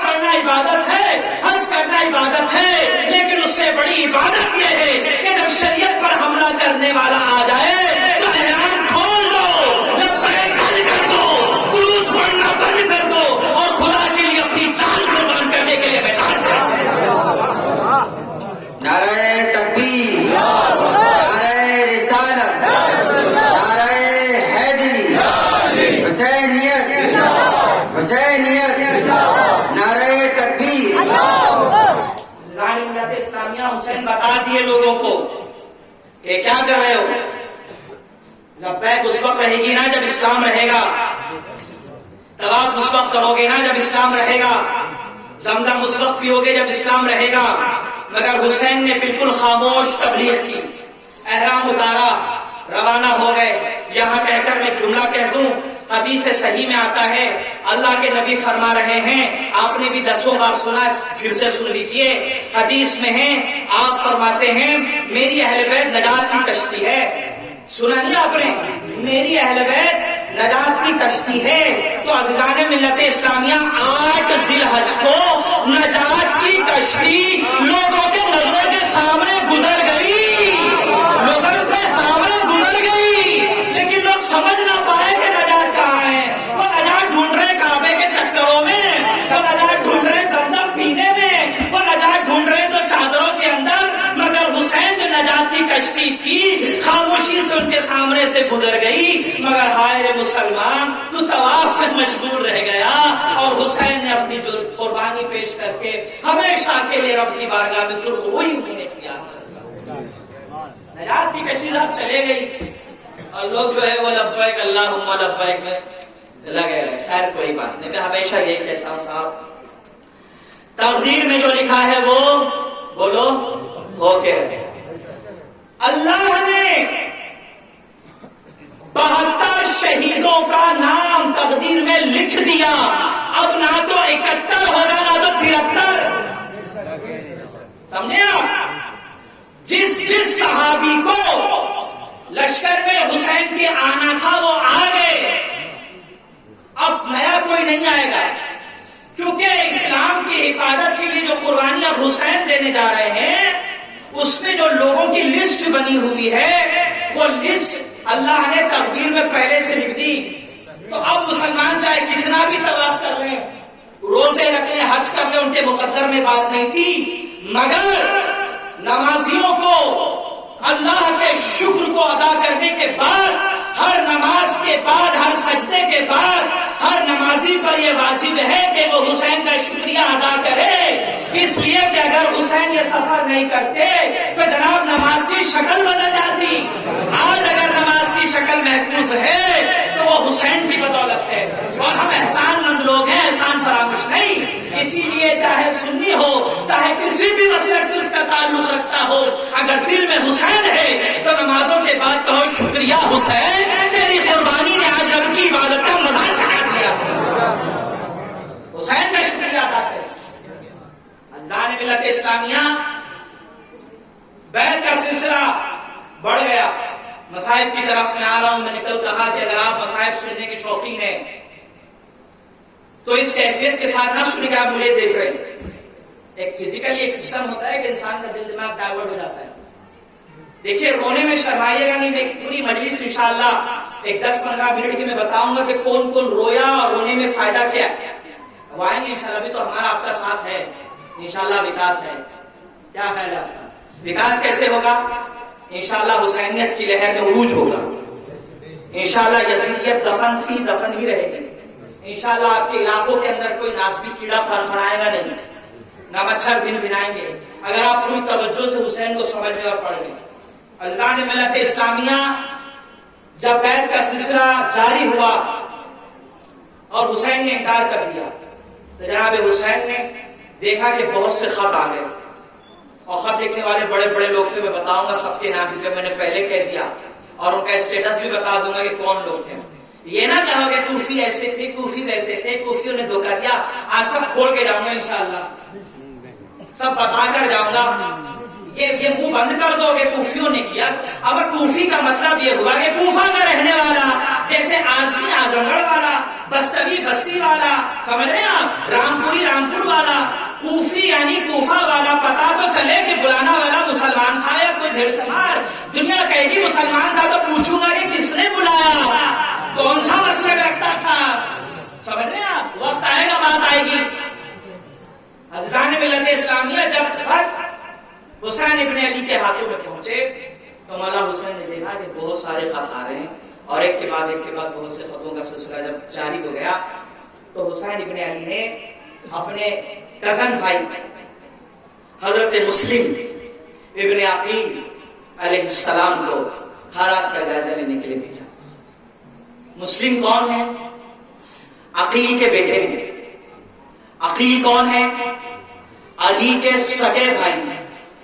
علی کے زور سے بولو سگے بھائی. دیکھو میں یہاں ابو طالب کا ذکر پھر سے نہیں چھیڑ رہا, بس ہلکا سا پوائنٹ دے کے آگے بڑھا. میں نے کہا تھا کہ ان کے بارے میں زبان خاموش رکھیے, یہی کہا تھا نا میں نے. اسلام کی حفاظت کے لیے کربلا میں جو آل رسول کا خون بہا ہے وہ ابو طالب کا ہے, وہ ابو طالب کا ہے. رشتے اگر آپ جاننا چاہتے ہیں تو دیکھ لیجیے آپ. مسلم عقیل کے بیٹے, عقیل ابو طالب کا بیٹا, مسلم شہید ہوئے. مسلم کے دونوں بیٹے, باپ مسلم جا کر شجرہ ابو طالب سے ملے گا. سمجھ رہے ہیں آپ؟ اور محمد زینب کے بیٹے, زینب علی کی بیٹی, علی ابو طالب کا بیٹا. سمجھ رہے ہیں آپ؟ حسین علی کا بیٹا, علی ابو طالب کے بیٹے. عباس علی کے بیٹے, علی ابو طالب کے. گھما پھرا کے کہیں بھی چلے جائیے گا, کربلا میں جو خون بہا ہے اسلام کی حفاظت کے لیے, وہ رنگینی جو آپ دیکھ رہے ہیں اس میں ابو طالب ہیں. سمجھ رہے ہیں آپ؟ تو عزیزان ملت اسلامیہ, تو جناب مسلم ابن عقیل علیہ السلام کو مولا بھیج رہے ہیں, جاؤ مسلم جاؤ اور دیکھو. مسلم سمجھ گئے کہ یہ میرے بھائی حسین سے میری آخری ملاقات. دیکھو یہ اللہ والے جو ہوتے ہیں وہ ہم زیادہ جانتے ہیں, انہیں سب سمجھ میں آ جاتی ہے باتیں. مسلم سمجھ گئے کہ یہ ہمارا آخری سفر ہے, آخری ملاقات ہے. اب چونکہ امام نے حکم دیا تھا تو امام کے حکم کی تعمیل میں مسلم پہنچے کوفہ. کوفہ ہے اور لوگوں نے بہت جوش کے ساتھ آپ کا استقبال کیا کہ حسین ابن علی آ گئے. وہ یہ سمجھ رہے تھے, جوش کے ساتھ استقبال ہوا. اور جب پتا چلا کہ یہ حسین نہیں ہے بلکہ حسین کے بھائی ہیں, مسلم ابن عقیل ہیں, اور حالات کے جائزہ لینے کے لیے تشریف لائے ہیں, تو صاحب لوگوں نے دوسرے دن صبح فجر کے بعد مسلم سے کہا کہ مسلم آپ حسین کے نائب ہیں, حسین نے آپ کو نائب بنا کر بھیجا ہے, آپ ہاتھ آگے بڑھائیے, ہم ہی وہ لوگ ہیں جنہوں نے خط لکھ کر بلایا تھا. اب امام سے پہلے آپ تشریف لائے ہیں تو ہم آپ کے ہاتھ پہ حسین کی بیعت کریں گے.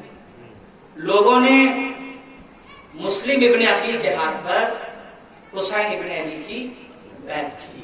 بیعت کا سلسلہ بڑھتا گیا, روزانہ تعداد بڑھتی چلی گئی, یہاں تک کہ جب 30 سے 40 ہزار کا آنکڑا بڑھ گیا تو جو دشمن تھے انہوں نے خط لکھ کے یزید کی حکومت کو یہ وارنٹ جاری کر دیا کہ دیکھ اب تیری حکومت کو خطرہ ہے. کوفہ میں مسلم آ گئے ہیں جو عقیل کے بیٹے ہیں اور عقیل رشتے میں علی کا بھائی ہے, اور یہ حسین کی بیعت دے رہے ہیں. اگر تو نے اب بھی کچھ نہیں کیا تو تیرا تختہ پلٹ جائے گا, تو حسین چاہتے ہو بات ہو جائے گی. تو اس لعنتی نے سب سے پہلے وہاں کے گورنر کو ہٹایا اور ایک منحوس لعنتی منحوس کو, جس کو ابن زیاد کہا جاتا ہے, اس کرسی پر بٹھایا. ابن زیاد نے کرسی پر آتے ہی جو سب سے پہلا خطبہ دیا, اس کو خطبہ تو نہیں کہوں گا, میں کہوں گا بھاشن. سمجھ رہے؟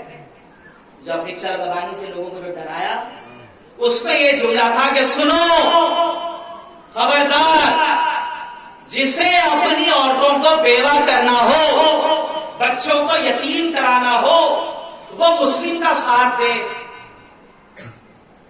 ورنہ ان کے ساتھ وہ حال ہوگا کہ کوفہ کی زمین پناہ مانگے گی.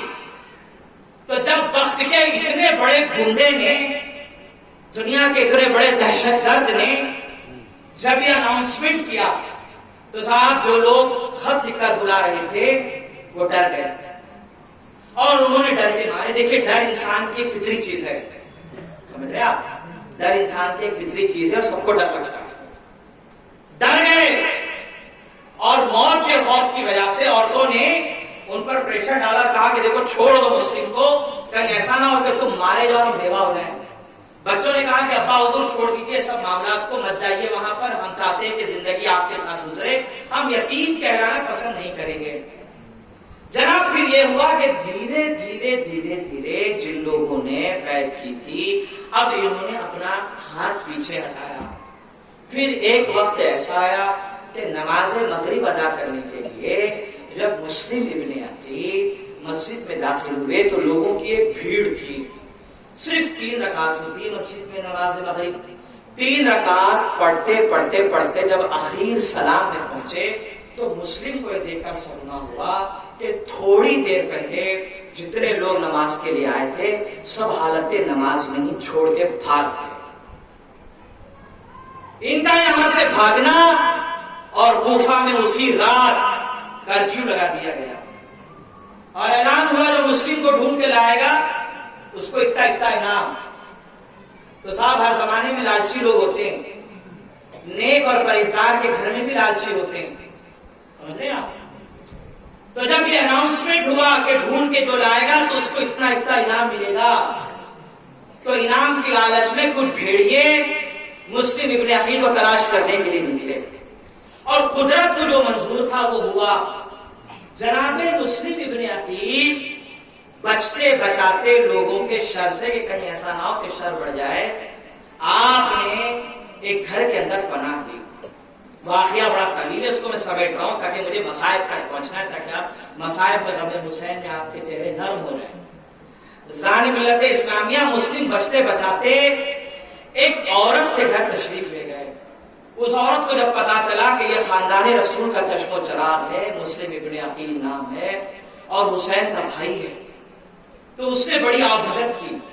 رات کو اپنے یہاں مہمان ٹھہرایا, کھلایا پلایا اور کہا کہ مسلم آپ یہ کمرے میں آرام کریے, کسی چیز کی ضرورت ہو مجھے کہہ دیجیے گا. میں بوڑھی ضرور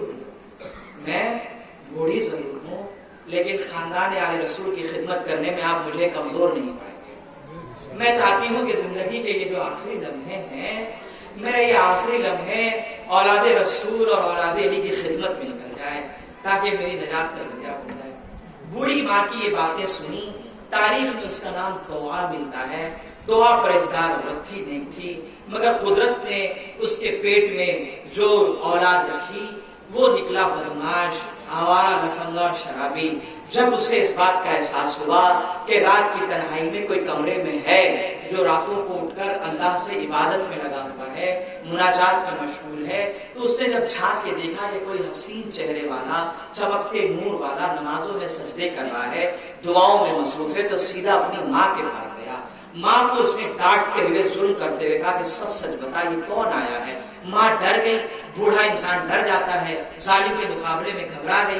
اس نے کہا کہ یہ مسلم ہے لیکن سن, خبردار یہ غلطی کبھی نہ کرنا, یہ رسول اللہ کا مہمان ہے, یہ رسول کی آل ہے. ہمارے تو بھاگ کھل گئے کہ آج ہمارے گھر پناہ لے رہے ہیں. یاد رکھ شہر میں کرفیو لگا ہے, ابن زیاد کے لوگ اسے ڈھونڈ رہے ہیں. اگر آج ہم نے ان کو پناہ دے دی تو یاد رکھنا یہ تیرے لیے میرے لیے نجات کا سامان بن جائیں گے, تاکہ کل میدان محشر میں جناب زہرا کو تو یہ کہہ سکیں گے کہ یا سیدہ, کہ جب آپ کا بچہ چھپتے چھپاتے جب کوئی اسے پناہ نہیں دے رہا تھا تو میں نے اپنے گھر میں پناہ دی.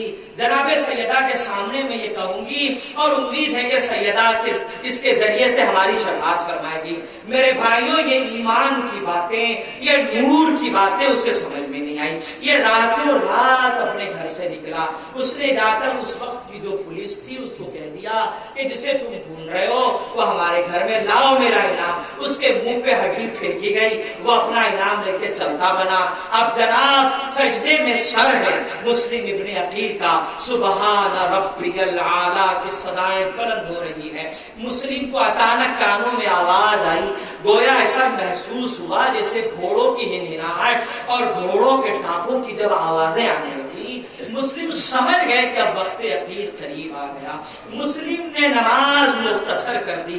نماز سے سلام پھیرنے کے بعد جناب مسلم نے اپنی تلوار نکالی اور جناب طوع سے کہنے لگے کہ دیکھ جتنی خدمت تجھے کرنی تھی تو نے کر لی. تقدیر میں جو تیرے نصیب میں اہل بیت کی مہمان نوازی تھی خدا نے تجھ سے وہ کرا لی. ہم اہل بیت ہیں, ہم تیرا احسان کبھی نہیں بھولیں گے. دیکھے فوجوں کی جو آواز سن رہی ہے مجھے یقیناً خدشہ ہے کہ یہ گھر کو آ کر گھیر دے گی. خبردار ہے طوع, کہیں ایسا نہ ہو کہ جب لڑائی شروع ہو جائے تو مجھے بچانے کے چکر میں اپنے کمرے سے بے پردہ ہو کے باہر آ جائے. میں کہوں گا جناب مسلم آج تو آگے پردے کا اتنا خیال ہے, ارے 10ویں محرم کو کربلا آئیے.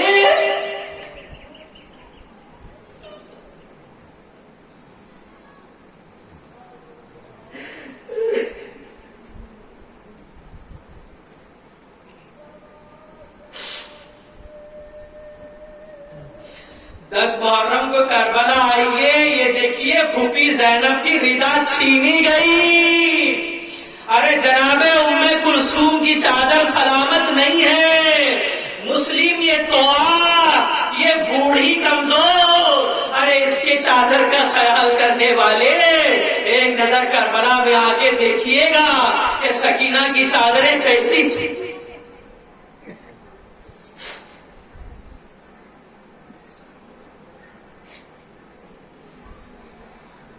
سکینہ کی چادریں کیسی چھینی آ رہی ہے.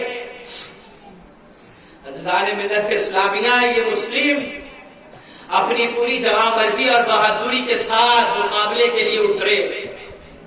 یہ علی کا شعر ہے. اس کے لیے, اس کے مقابلے کے لیے جو لشکر آئی تاریخ بتاتی ہے کہ تقریباً 1000 کے قریب تھا. میں سمجھتا ہوں کہ ایک مسلم کو پکڑنے کے لیے 1000 لوگوں کا آنا, یہ دلوں میں دہشت تھی وہ صفین کی.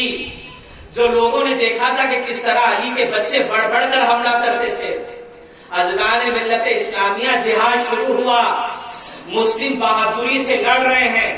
جناب طوع بھی زخمی ہوئی ایک روایت کے مطابق. لیکن جب مسلم کو قابو کرنا مشکل ہو گیا اور بڑی بے دردی کے ساتھ جب دشمن چھت پہ چڑھ کر کوئی تیر پھینکنے لگا اور جناب مسلم مقابلہ کرتے تھے تو لوگوں نے دیکھا کہ اس کو پکڑنا آسان کام نہیں ہے.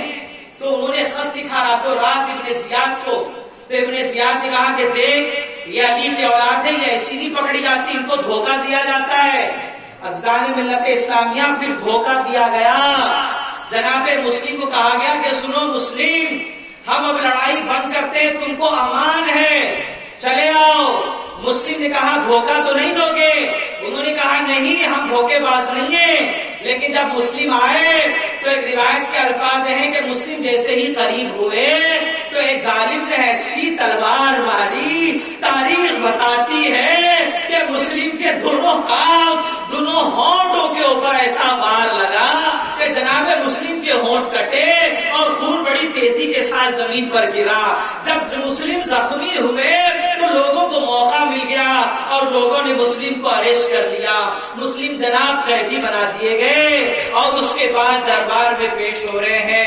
اللہ اللہ, عقیل کا بیٹا جناب مسلم, علی کا بہادر بھتیجا جب قیدی بن کر جب دربار ابن زیاد میں آیا تو مورخین لکھتے ہیں کہ ہاتھوں میں بیڑیاں تھی, پیروں میں زنجیریں تھی, ارے ہونٹ کٹے تھے تو خون بہ رہے تھے.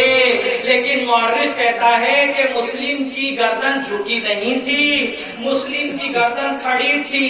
بڑی اکڑ کے ساتھ شاہانہ طریقے سے مسلم قیدی ہیں, لیکن پھر دربار میں داخل ہوئے. میں کہوں گا مسلم, آج آپ ایک قیدی ہونے کے باوجود بڑے ہی شان کے ساتھ آپ دربار میں داخل ہو رہے ہیں. لیکن محرم کی جب 12 تاریخ آئی تھی, ہم نے شام کے میدان میں ابن زیاد کو کہنے لگے, شام کے لشکر میں ہم نے سجاد کو دیکھا, ارے اس کے ہاتھوں میں بیڑیاں, ارے پیروں میں زنجیریں, زین پر کہنے والے نے کہا نادان یہ تو نے کیا کہہ دیا؟ جب ابن زیاد کے پاس مسلم آئے تھے تو تنہا تھے، ارے جب یزید کے لشکر میں سجاد پہنچے تو سجاد نے کہا میری کمر جھکی اس لیے ہے کہ پھوپھی زینب میرے ساتھ۔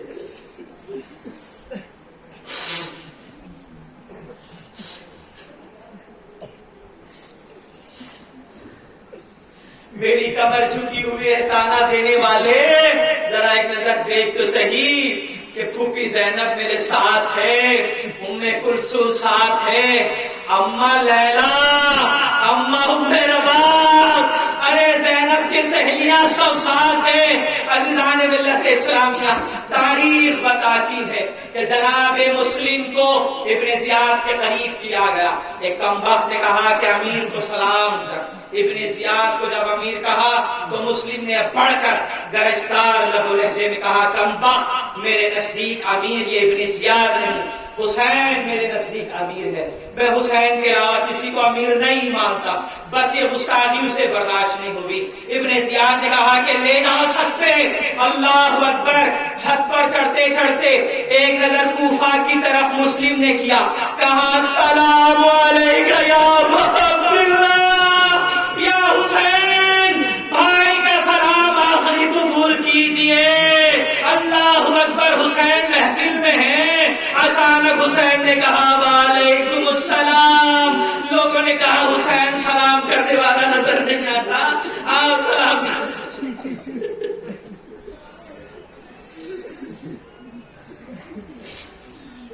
آپ سلام کا جواب دے رہے۔ حسین کہتے ہیں کہ ابھی مسلم نے سلام کیا، کہا کہ بھیا میرا آخری سلام، میں نے سلام کا جواب دیا۔ عزیزان ملت اسلامیہ، تاریخ بتاتی ہے کہ عقیل کا یہ شہزادہ مسلم ہاتھوں میں زنجیریں باندھے ہوئے دھیرے دھیرے سیڑھیوں پر چڑھتا رہا محل کی۔ زبان پر استغفار تھا، لبوں پہ رسول پر درود تھا۔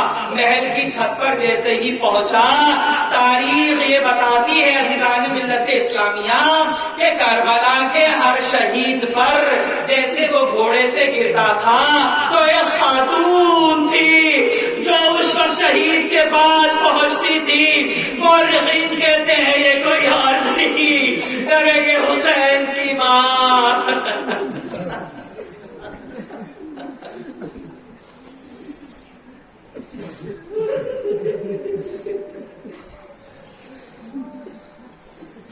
حسین کی ماں ہر شہید کی میت پر پہنچی۔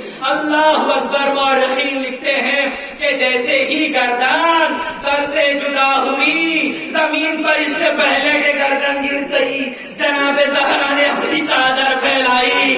آئے سیدہ، آپ کی چادر پر حسین کے بھائی کا سر، انا للہ و انا الیہ۔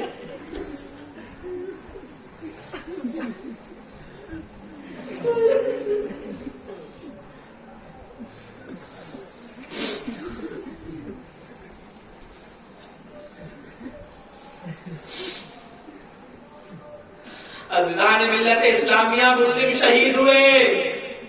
یہ کربلا سے پہلے کی شہادت، کربلا کے جہاد میں پہلا نام مسلم نے درج کرا لیا، شہادت قبول ہوئی۔ اللہ اکبر، جب ایک لشکر کافی دنوں سے جب مسلم کی کوئی خبر نہیں آئی تو حسین نے کہا کہ جاؤ، حسین تو سب جانتے ہیں لیکن دنیا تک یہ بات پہنچانی تھی، اس لیے حسین نے کہا کہ جاؤ کوفہ کے راستے میں دیکھنا کہ مسلم کی کوئی خبر ہے، اتنے دن ہو گئے بھیا مسلم گیا ہے، نہ کوئی خبر، نہ کوئی خط، نہ کوئی حال احوال۔ اللہ اکبر، حسین کی بات سن کر جب دو مسافر کوفہ کے راستے پر پہنچے تو دیکھنے والوں نے دیکھا کہ دو گھڑ سوار آ رہے ہیں، تو گھڑ سواروں کو روکا، کہا کہاں سے آ رہے ہو؟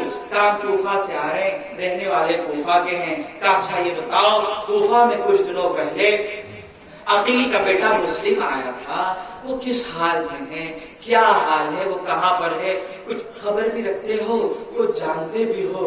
اللہ اللہ جب پوچھنے والے نے پوچھا تو کہنے والے نے جس دردناک انداز میں جواب دیا، ابن کثیر نے اس کو اپنی تاریخ میں لکھا، مورخ لکھتا ہے کہ کہنے والے نے کہا، ارے پوچھنے والے مسلم ابن عقیل کے بارے میں پوچھ رہا ہے، ارے جب میں کوفہ سے چلا تب میں نے وہاں پر دیکھا کہ مسلم کی لاش ارے سر تن سے جدا، ارے گھوڑوں کے پیروں پر مسلم کی لاشیں باندھی گئی، ارے گلی کوچوں میں مسلم کی میت کو گھمایا گیا۔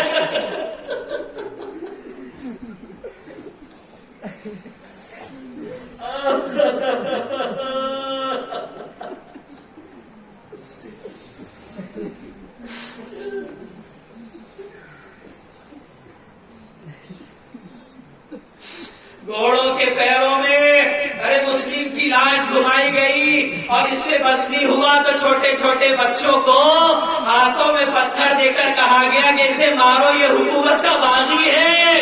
ارے بچے لاشیں مسلم پر پتھر مار رہے ہیں۔ ارے جب ہم دروازے سے باہر نکلے تو دیکھا کہ مسلم کا سر کٹا لاشا ارے کوفہ کی طرف نظر کرتے ہوئے آج بھی کوفہ کی در و دیوار پر لٹکا ہوا ہے۔ آئے حسین، آپ کی مظلومیت کو سلام، آپ کے بھائیوں کی شہادت کی مظلومیت کو سلام، حسین کے بھائی مسلم آپ کی مظلومیت کو سلام، اجرکم علی اللہ، الہی ناکوں کو سلامت رکھ جو آگے غم حسین میں بہ گئی، اللہ ان کے چہرے آباد و شاد رکھ جن کے چہرے غم حسین میں مسافر ہیں۔ عزیزان ملت اسلامیہ، تاریخ جانتی، بس آخری جملے سن لیجیے، محفل تمام۔ حسین کے بھائی مسلم جب شہید ہوئے، مورخ کہتا ہے کہ وہ دن یوم عرفات کا دن تھا، سارے حاجی ارے مکے میں میدان عرفات میں صبح سے لے کر شام تک حاجی ہاتھ اٹھائے دعا کر رہے ہیں، الہی مجھے معاف کر دے، الہی ہمیں جنت عطا فرما۔ 9 ذی الحج مقام عرفہ کے دن مسلم کی شہادت ہوئی، مسلمان حج کرتے رہے، ارے مسلمان طواف کرتے رہے، یہاں حسین کا مظلوم بھائی 10 ذی الحج کو اپنی قربانی پیش کر کے ہمیشہ کے لیے ابدی نیند سو گیا۔ السلام علیکہ یا ابا عبداللہ، السلام علیکہ یا ابن رسول اللہ، السلام علیکہ یا ابن فاطمہ الزہرا، وآخر الدعوانا ان الحمد للہ